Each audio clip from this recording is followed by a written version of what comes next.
Assalamualaikum warahmatullahi wabarakatuh. Halo semuanya, perkenalkan nama saya Yuda Nurwidiananta dan di sini saya akan menjelaskan tentang analisis unsur intrinsik dalam novel Khutbah di Atas Bukit karya Kunto Wijoyo. Sebelumnya, untuk biografi tokoh, Kunto Wijoyo lahir di Bantu, Yogyakarta pada September tanggal 18 tahun 1943. Dia adalah anak kedua dari 9 bersaudara dan dia dibesarkan di lingkungan keluarga Jawa. Dia adalah lulusan dari IAIN Sunan Kalijaga Yogyakarta dan karya-karyanya kental sekali dengan budaya Jawa, khususnya tradisi dalang dan Islam. Selain membuat novel, dia juga membuat karya lain seperti cerpen, naskah drama, bahkan puisi. Selanjutnya adalah sinopsis novel. Novel ini menceritakan tentang seorang laki-laki yang bernama Barman. Dia adalah seorang laki-laki yang saat masa mudanya dulu cukup nakal, di mana dia gemar dengan seorang perempuan. Sampai ketika saat dia pensiun, dia berhenti dan memutuskan untuk tinggal di bukit. Niatnya ini disetujui oleh anaknya Bobby dan menantunya Dosi. Dan saat di bukit, Bobby menugaskan Poppy untuk menemani ayahnya. Nah, saat hidup di bukit itu, dia bertemu dengan Humam. Humam adalah penganut paham sufi dan mereka pun menjadi akrab di rumah. Dan Humam pun memberikan rumahnya untuk Barman. Barman pun sempat bingung, tetapi dia senang berada di sana dan meninggalkan masa lalunya. Suatu hari dia turun bukit dan bertemu dengan orang-orang di kaki bukit. Di sana dia berbicara kepada pedagang, "Semoga engkau berbahagia." Keesokan harinya orang-orang gempar dengan kejadian itu dan mereka pun berbondong-bondong menuju kediaman Barman. Dan Barman pun mengajak mereka ke bukit. Di sana dia berkhotbah. Khotbah itu menyerukan agar warga membunuh diri mereka sendiri. Ia menegaskan bahwa hidup tidak ada artinya, mati adalah merupakan kebahagiaan. Pada akhirnya, Barman mengakhiri hidupnya dengan turun ke jurang. Dan penjaga malam bernama Pak Jaga juga mengikutinya.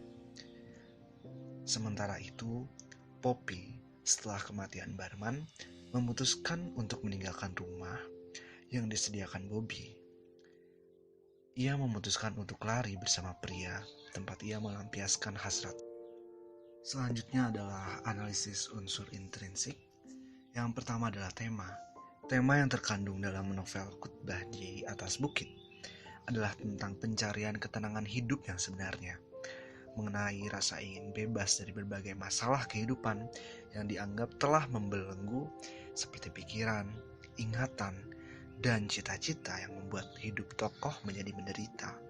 Pengarang menggambarkan tema melalui tokoh utama Barman, seorang laki-laki tua yang mengasingkan diri ke villa miliknya.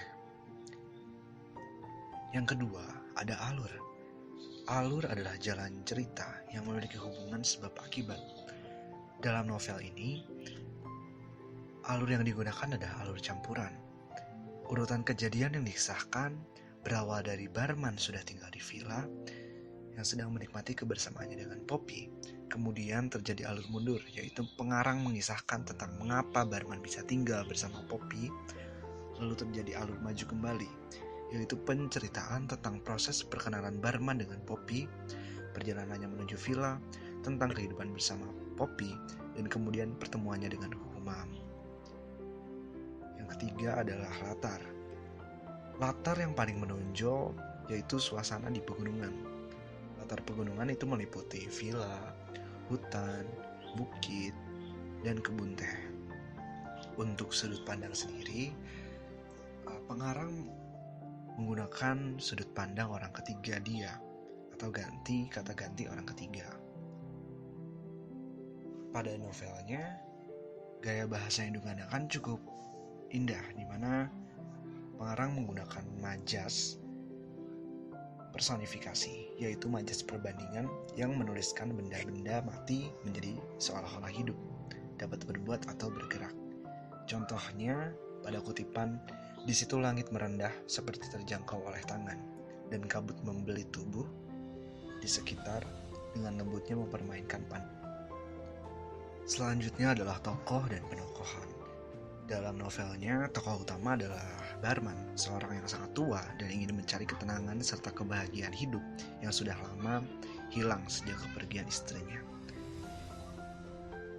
Ia digambarkan sebagai tokoh yang kesepian dan membutuhkan perhatian seperti kebutuhan fisik dan psikis. Kehidupan di kota mempengaruhi kehidupan masa tuanya yang mulai terasa membosankan. Tokoh Barman digambarkan sebagai laki-laki yang mapan dan banyak pengalaman dalam mengenal wanita pada masa mudanya. Yang kedua ada tokoh Humam. Tokoh Humam digambarkan sebagai seorang yang dekat dengan Barman, sekaligus menjadi sahabatnya. Dia adalah seorang yang penganut sufi dan memberikan pengajaran-pengajaran tentang sufi kepada Barman. Yang ketiga adalah Poppy. Poppy digambarkan sebagai wanita cantik, memiliki intelijensi tinggi, badannya tinggi semampai, dan kulitnya kuning langsat. Poppy juga digambarkan sebagai mantan pekerja seks komersial yang ingin bertobat dengan cara merelakan hidupnya sebagai wanita baik dan setia, mendampingi Barman dan mengabdikan dirinya kepada Barman dan tidak meminta imbalan apapun dari Bobby. Keempat ada tokoh Bobby, yang digambarkan sebagai anak yang pengertian terhadap kebutuhan sang ayah, di mana ayahnya sendiri ini sedikit kesepian dan sedikit sakit-sakitan juga. Dia mengizinkan ayahnya untuk tinggal di bukit agar pernapasannya mulai membaik. Untuk amanatnya sendiri, novel ini memiliki amanat, yaitu pesan moral yang berwujud religius, termasuk di dalamnya yang bersifat keagamaan dan kritik sosial. Hal itu disebabkan banyak masalah kehidupan yang tidak sesuai dengan harapannya. Kemudian, mereka mencoba menawarkan solusi yang ideal. Pesan keagamaan yang dituangkan dalam novel ini tersirat pada penggambaran tingkah laku masyarakat desa tersebut ketika mengetahui orang yang dikagumi oleh mereka, yaitu Barman, telah meninggal. Satu persatu dari mereka ikut melakukan hal yang sama yang terjadi pada Barman dengan cara yang tidak wajar, yaitu bunuh diri.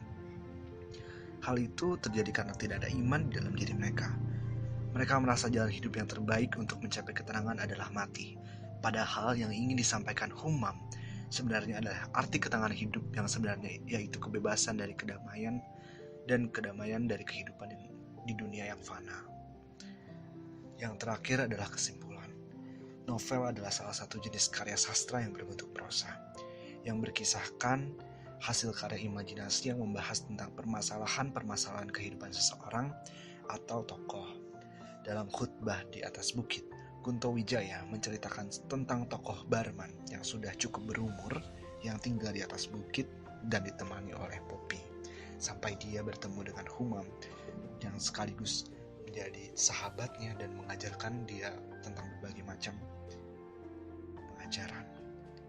Dalam novel ini juga terdapat unsur-unsur intrinsik yang membangun cerita ini, dari mulai tema, alur, tokoh dan penokohan, latar, sudut pandang, gaya bahasa, dan amanat. Mungkin itu saja yang dapat saya sampaikan.